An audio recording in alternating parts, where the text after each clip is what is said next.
Hi, everyone. Thank you so much for being here and listening to this webinar today on transitions. And we're going to talk about the difference between taking the high road or the bumpy road and the low road or the much smoother road. So, first, I have a question for you. What's the one thing that we least expect but that is ever present? Well, it's change. And the way we're going to be talking about change today is as an outcome. We certainly know that change is an ever present thing, and that in nature, particularly, it is the principle of survival, the survival of the fittest. And we certainly can find that in other places too. But not having this expectation that there's going to be change is what makes it so hard to deal with. We think somehow that it's always going to be this way. It's always how we do it. It's always the way it's done. One of the big frustrations sometimes in being in a committee or being in some kind of organization and wanting to change something is hearing those words, well, that's the way it is. That's the way we've always done it. And we also have the same feeling about thinking that someone's always going to be around or that things are always going to be the same. So just when we get comfortable, things change. And that may be a place where you're living, maybe you have to move. Maybe there's a relationship that is going to end or is changing somehow. Maybe your job is changing. Often when we least expect it, that's what happens. Or sometimes maybe we're just uncomfortable, but we're fearful to make that change, even though we have the idea that we have to change something and make some kind of transition. And certainly the same kinds of scenarios. Maybe your job is needing a change, your career, maybe there's a relationship change that needs to happen. So we're going to talk about all of that today. First, I have to tell you some logistics. I'm going to take questions at the end of the presentation, but feel free to ask questions in the meantime in either the question box or the chat box. I don't know which one will work exactly. It varies. And also, if you cannot see the slides or you cannot hear me or if there are any other issues, please let me know as we're going along. So I'll leave time at the end for questions, and you're going to be muted during the presentation. And I hope that you will be able to stay until the end because I have a special offer for you for anyone who's listening.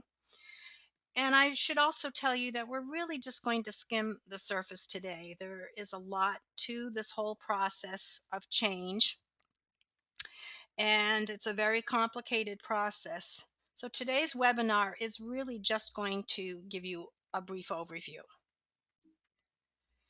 So I would like to go on and show you what we're going to cover today. Actually, the process of change is what transition is. And as you see from the title, we're going to be talking about taking the high road in dealing with those transitions or taking the low road. The high road is a whole lot more bumpy and stressful and has all kinds of challenges to it, as opposed to the low road, which is a lot more smooth and calm and balanced. I'm going to tell you a little bit about me and my life transitions coaching practice. And we're also going to discuss welcome and unwelcome change, as I call it, and how that relates to the good, the bad, and the next part of making a transition. We're also going to talk about 3 stages of transition and having an ending, being in the neutral zone, and going into the beginning. So this transition process is very similar, whether it's a welcome or unwelcome change. And by welcome changes, I mean things like getting a promotion at work, changing your career to something that you really would rather be doing. Maybe you're getting married, maybe you're moving to be closer to your kids. as opposed to an unwelcome change, which is a change that's often imposed on you and can involve such things as divorce. Maybe there's a death of a loved one. Maybe you're getting laid off from work. Maybe you're having to move. So, again, that transition process for welcome and unwelcome changes is very similar. Often, when you get halfway through a change that you thought you wanted to have happen, you're thinking, what was I thinking? Or is this it? And so the process can make you turn around and really start looking at that from a different viewpoint. So as you're going through those three stages, your thinking really does revolve around that.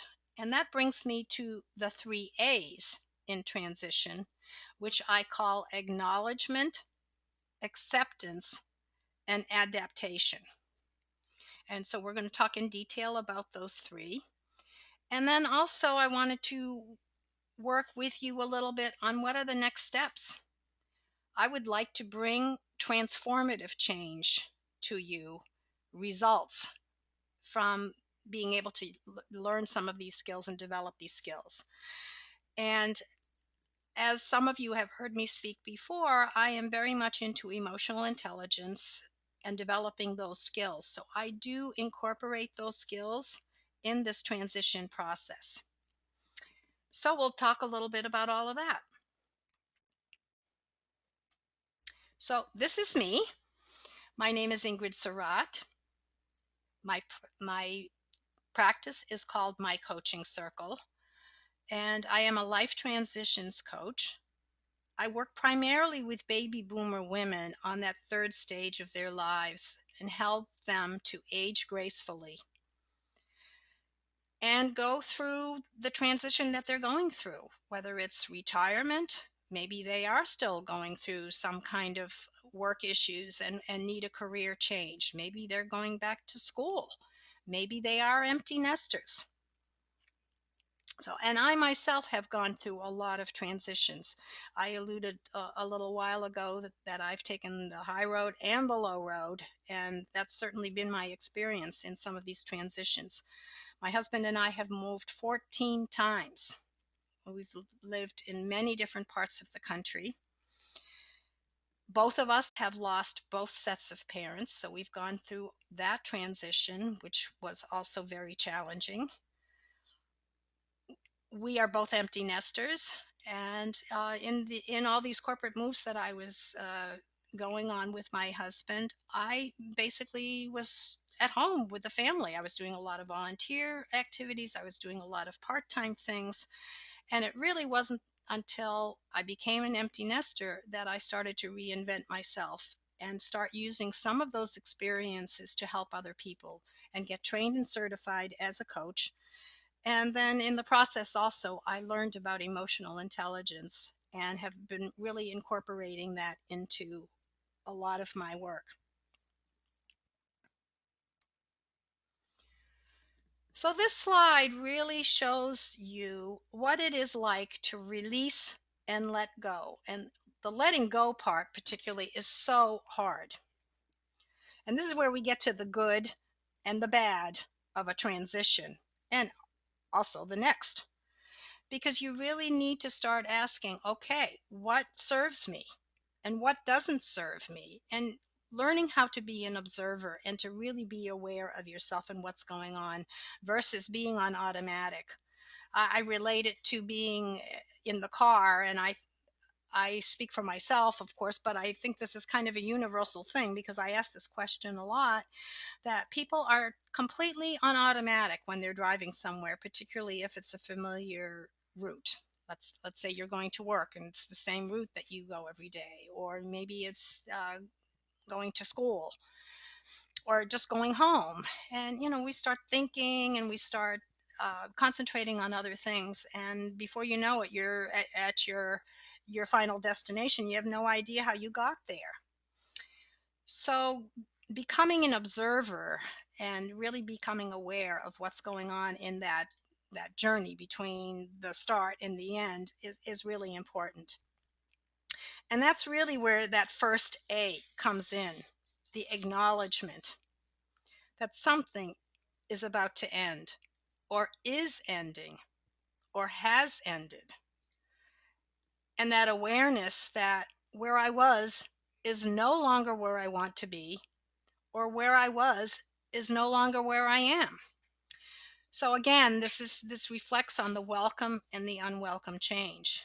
Where I was is no longer where I want to be.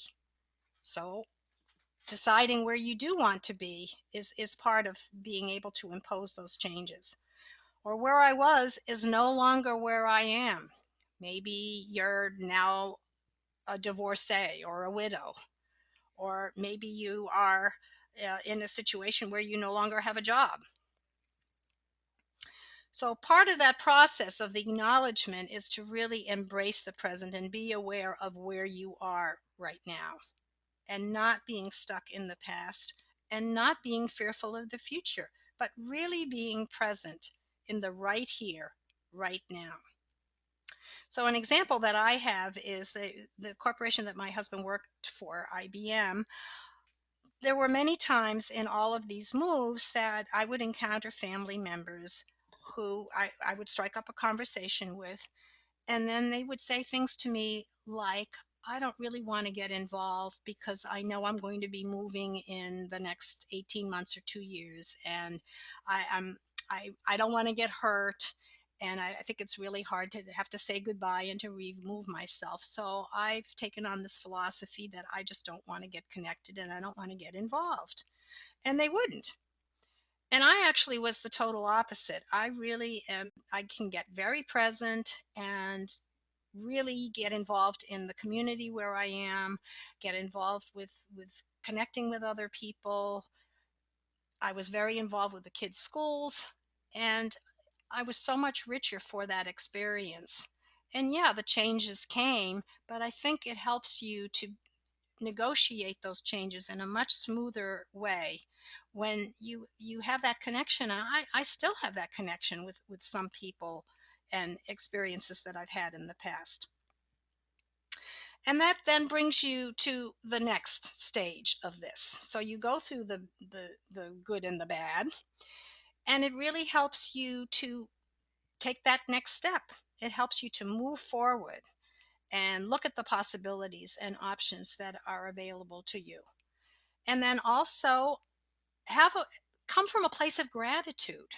There's a lot of scientific research that you cannot be negative and be in a place of gratitude at the same time. So, being in a place of gratitude really helps to open up those possibilities and those options to you. So, these quotes really say a lot about that process of transition. And I alluded to it a little bit in the beginning of this presentation, that to make an end is to make a beginning. That's where we start from. And that there is a time for departure, even when there is no certain place to go. And as you see, there's a changes sign here about an exit. So endings and beginnings take that exit either voluntarily or because we're forced to. So either way, it's hard because there is an unknown factor here. I love this quote: put your intentions out there, but don't be attached to the outcome. And I think that is really, really true. Put your intention out there, but don't be attached to the outcome. So have the courage to take that exit. And maybe you know exactly where you're going. Maybe you're just taking the exit because it's putting you in a direction where you want to be going. Or maybe you're taking the exit because it's time to exit. And again, you don't know exactly where it's going to take you. Either way, it is time to act. So I'm a big Star Trek fan from way back. I saw the original Star Trek series, And then I watched many of the other series that came along. And this picture is actually from Star Trek The Next Generation. And several of the episodes has to do with the crew of Starship Enterprise, which you see here in the foreground, encountering a species called the Borg. And this is basically their vehicle. And the Borg was very interesting in that they were half machine, half man, and they had an incredible ability to mutate within an instant. And so they were very resistant to anything that came their way, and they were very hard to deal with. And one of their lines was, resistance is futile. So I always think about that when I'm talking about transition, because many times our first reaction to transition is resistance. We don't want to make the change, or we're fearful to make the change. So, along those lines, I'm going to show you another picture of this cat clinging on for dear life. And, at some point, he's going to have to let go. And I don't know. I don't know what's going to happen, but it's inevitable that the resistance, even though it's there in the beginning, at some point, he is going to have to let go. So, right now, he's on the high road because he's being resistant, and it's very bumpy and challenging and stressful, and I am sure there's a lot of anxiety to it. So it really is important on how we deal with that change, and not have so much of that resistance, and be able to at some point recognize that the resistance is futile, or that the resistance is really getting in your way of being able to move forward. So another quote that I really like, that I think is very appropriate here, is the quote, "It's not so much what happens to you in your life that matters, it's what you do with it." So, what can you do with it? Well, that brings us to the second A, acceptance. Once you get to the acknowledgement that change is inevitable and is happening and it's underway, getting to a point where your resistance is minimized and being able to accept that that change is happening is really going to make it just so much more of a smooth and balanced journey for you. And developing your EQ skills is really going to help you in this sense of accepting it, embracing it, and using it to move you forward. So this is where the developing the EQ skills can really help you on that low road so that you have a much smoother journey. So one of the things that I do is have workshops and small groups on this transition process, and we go through a lot of these 3 A's and these stages.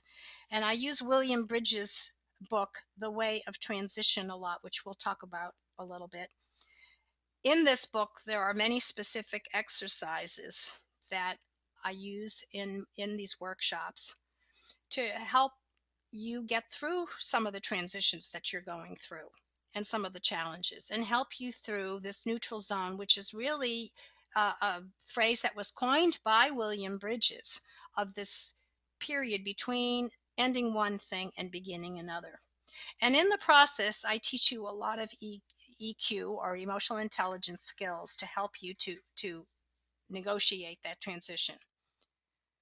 So let's talk a little bit about emotional intelligence, just so you get a little bit familiar with it. And I know some of you have seen these slides before, so I beg your patience. I really like this daily life definition, basically being smart with your feelings, being smart with your emotions, so you can develop optimal relationships with yourself and others. And 6 Seconds is the emotional intelligence network organization that I am trained in. And it really is all about fusing your thoughts, your feelings, and your actions. So let's move on to the model. This is the model which I will quickly go over. And the interesting thing was that I started to look at this, and I thought, well, I'm just going to talk about the ones that are really relevant into making a transition. And so I started listing them, and then I realized that you really need all of these competencies in order to be able to get through a transition smoothly. So let me just go over them quickly. Know yourself, which is the blue area, and again, here the base of a lot of what we've been talking about is really being present and being aware of what's going on with you. So that's really why this color blue is this part of the circle, because it's represents reflection. And enhancing emotional literacy really means getting in touch with yourself and knowing what emotions that you have at various times, and being able to get really attuned to that, and also decipher the messages that those emotions have. So maybe you're feeling a certain way, and when you apply thought to them, it starts you thinking about the fact that a change is necessary. Or maybe you're in a reactive mode about a change that is happening to you, and you are wanting to find out how you're going to use those emotions to make you act in a certain way that will be beneficial. And that relates to recognizing patterns as well, particularly in times of stress and anxiety. And I'll tell you, change is stressful, and it's very anxiety producing, even if it's change that you want. You go through a lot of unsettling kinds of things. So th- we do a lot of work on these areas in these workshops to help you to really navigate through all of that, which brings me to the next area, which is choose yourself. So know yourself is all about how am I feeling, how do I react, and then the red is the kind of the stop and think part of this circle, and also the what. Okay, so now you know how you're going to feel. What is it that you're going to do with the way that you're feeling and the way that you're behaving? So the first thing we go to is this navigating emotions, because now you know how you're feeling. So how are you going to sort through those, and what are you going to do about the emotions that you're feeling and about the patterns that you are experiencing, and maybe the patterns that you want to change? Consequential thinking is really why 6 seconds is called 6 seconds. And I will just briefly tell you that brain science has shown that it takes us at least 6 seconds to move from an impulsive reactive mode to a more thoughtful and calm way of dealing with something. So you can respond in a thoughtful way. And there are suggestions about things that you can do in those 6 seconds or more to just calm down. One of the things that comes to mind for me is when my kids were little and they would say or do something that would just infuriate me, that I would take 10 seconds at least to just breathe and calm down. And that's really what the 6 seconds is: stop, breathe, and think, which again is why this part of the circle is red. And then actually the intrinsic motivation has a lot to do with this change process as well, because maybe you're hearing from everybody else that you need to change something, but your own inner voice and your own gut reaction is telling you something different. And so what is the outcome that you want to have happen, and who are you going to listen to in the process? And then being optimistic. And this is an important one for both welcome and unwelcome change. Because sometimes in unwelcome change, yeah, we're going in a direction that maybe we don't want to have happen. And yet there is always something to get out of it in terms of being optimistic. Even with let's say that a loved one is dying, maybe your elderly parent, and let's say you've had to move to be with that elderly parent to be able to take care of him or her. Well, there's always some optimistic part of this. Maybe the fact that you're able to be with them. So often I hear in hospice, which I'm very involved with, that people have such regrets about not having been there in the last days or months of somebody's parent or a loved one. So there really is always an optimistic viewpoint that you can develop. And it's one of the things that we work on with these workshops. And then that brings us to the green, which means go, the give yourself aspect of this 6 seconds model. And we're really talking about developing empathy. And I think, particularly for someone who's gone through a lot of changes and challenges and transitions, they often have a lot of empathy for someone else who's going through those kinds of things. And the noble goals, pursuing noble goals really means what is it that you want to leave as a legacy? Would you like to be remembered as a role model? Would you like to make an example for people and navigating through those changes?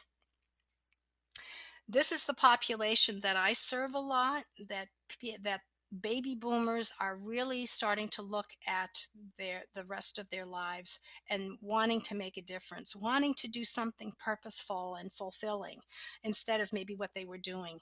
And so their whole motivation changes, their whole concentration changes, and they're making a huge shift.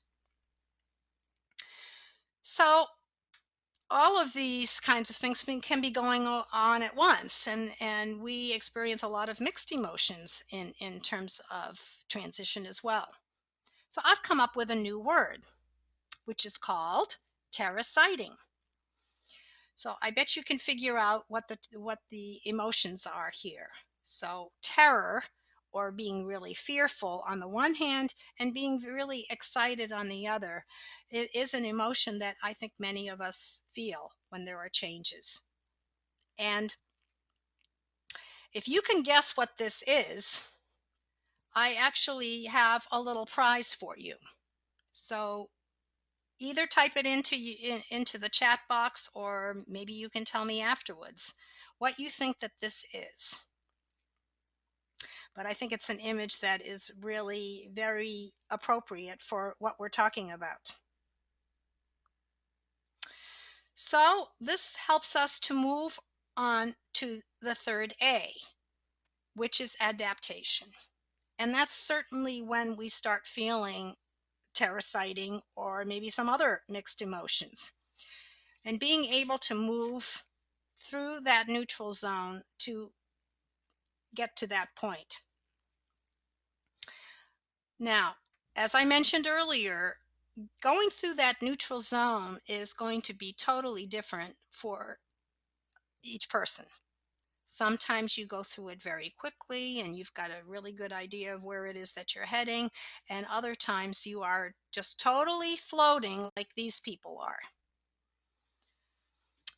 So I'm in a period of transition right now. They are just, as you can see, they're just kind of floating in the air. They have no idea where they're going to land. And another image that I really like that characterizes this neutral zone is this one. Really being in a cloudy place and just not knowing exactly what's up, what's down, what's high, what's low, what's positive, what's negative. And helping you through that neutral zone is one of the things that we do in these workshops and these classes. And again, this is a phrase that was coined by William Bridges in his he's written several books actually about that neutral zone. And it is really a nowhere man's land place, um, that really these developing these EQ skills is going to help you to negotiate through. So let's talk a little bit about these EQ skills. So ironically, what we call high EQ skills is really the skills that you need to take the low road in making that transition. And these abilities of being able to bounce back from challenges, to fall down and to get back up again, and to really be able to listen to yourself and to others. I think all of us at some point ask for advice from other people. It's important to listen to them and then listen to yourself as to what it is that you want to do. Whether, again, it's a welcome or an unwelcome change. And then being able to empathize. And by the way, that empathy really means for yourself as well as for other people. We tend to be really hard on ourselves and beat ourselves up, be very critical. I call the should word a really demon word, because we so often hear that we should be doing this or we shouldn't be doing that. And particularly when we're reeling from something like, let's say, grieving. You're in a grieving process and you start having these feelings, well, I shouldn't be staying at home so much, or I should be more productive. It really, again, takes time to go through that neutral zone and to listen to yourself and to be empathetic with yourself. And then risking, maybe you recognize that a change is necessary but you're fearful about doing it.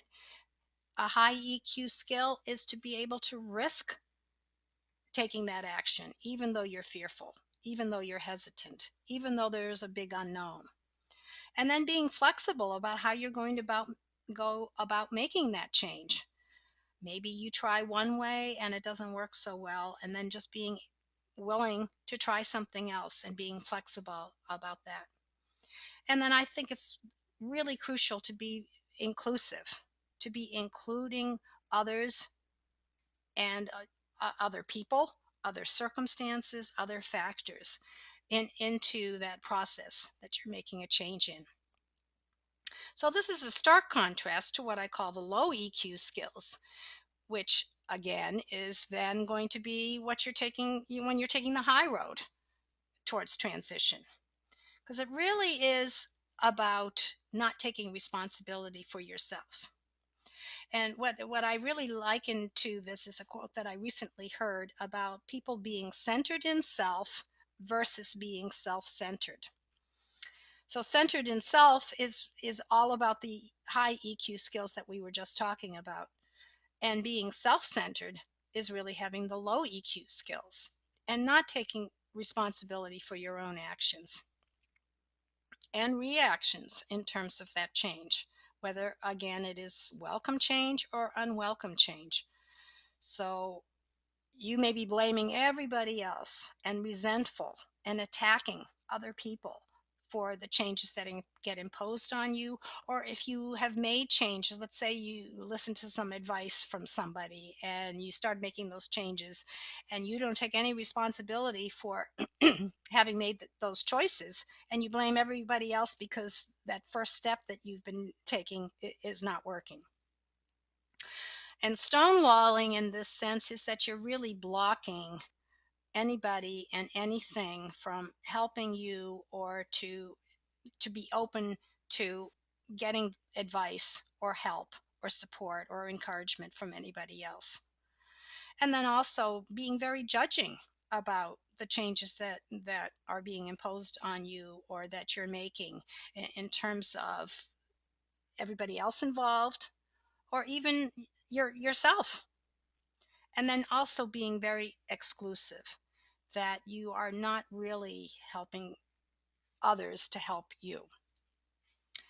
And I think it really becomes a question of doing this alone, basically, and putting on a very resentful front about being alone, and yet that has been your choice.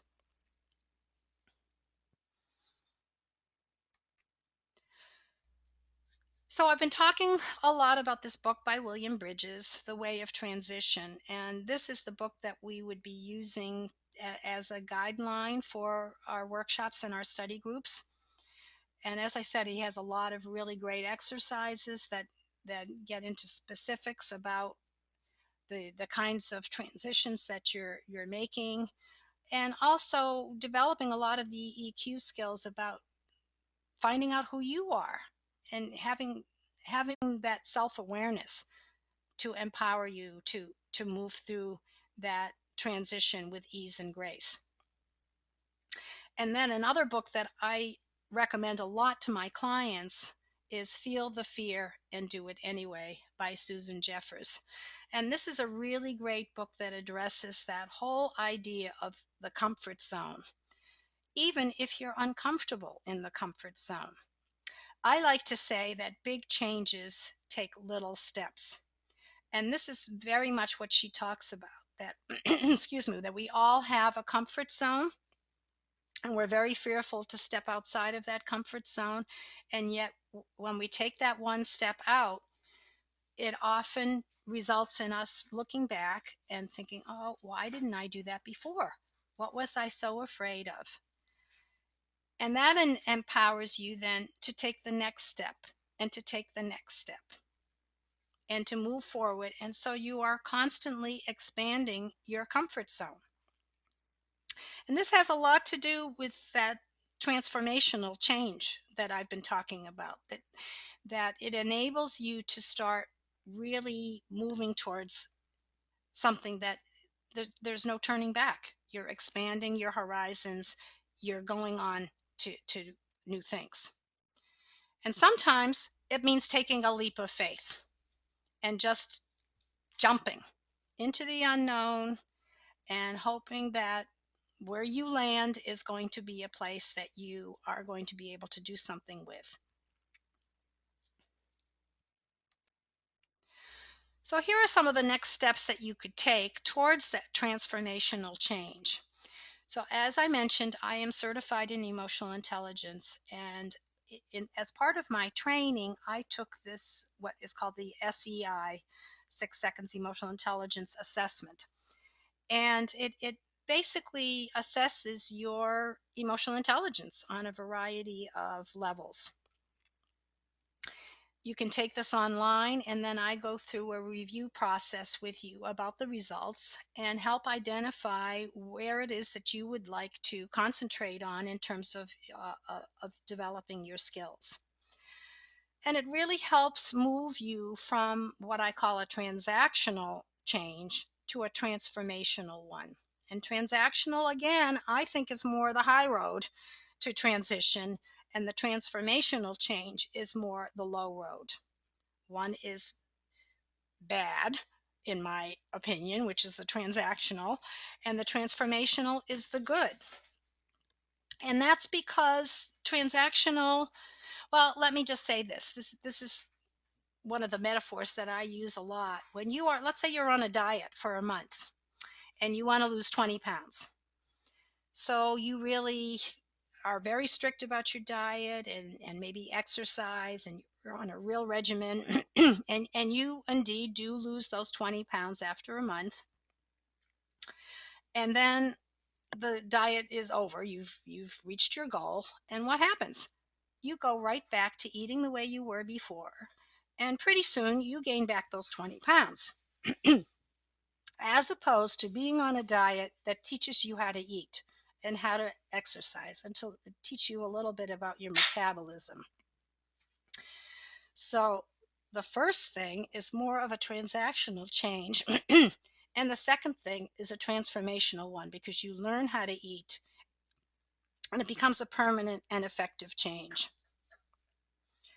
And so, using these 3 A's that I've been talking about: acknowledgement, acceptance, and adaptation, help you to bring about that transformative change, which really is the ultimate goal.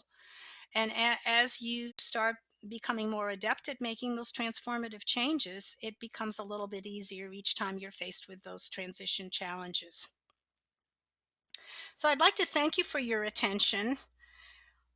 Again, this is my contact information. I'm a life transitions coach, and this is a little 6 second symbol, again, of the 6 seconds model that I use a lot. And I help you to move through those transitions to get really good results. And part of that process is teaching you how to develop your emotional intelligence skills. And I work one to one in person. I can work with you online, via Skype, via the phone, in small groups. And the advantage of the small groups is that you can really connect and support each other. And I actually do have some groups online too that I work with, so it doesn't just have to be in on person kind of thing. So do ask me about all of that. I'd love to hear from you. And now I am going to unmute you and see if anybody has any questions. So hang on just a second while I do that.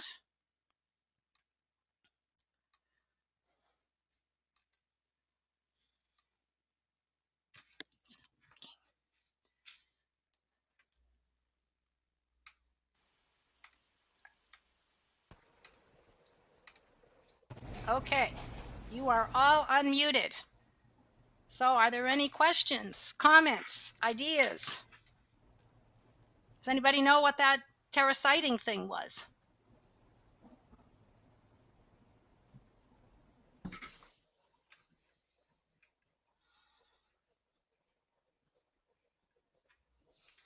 Well, if you are interested in pursuing any of the ideas that I have presented to you today, I would love to hear from you. I really look forward to working with you and helping you to bring about some good results, and maybe taking the low road instead of the high road and making those transitions. So if there are not any questions or comments, I'm going to end the webinar. I thank you so much for your attention, and I look forward to hearing from you. Take care. Bye bye.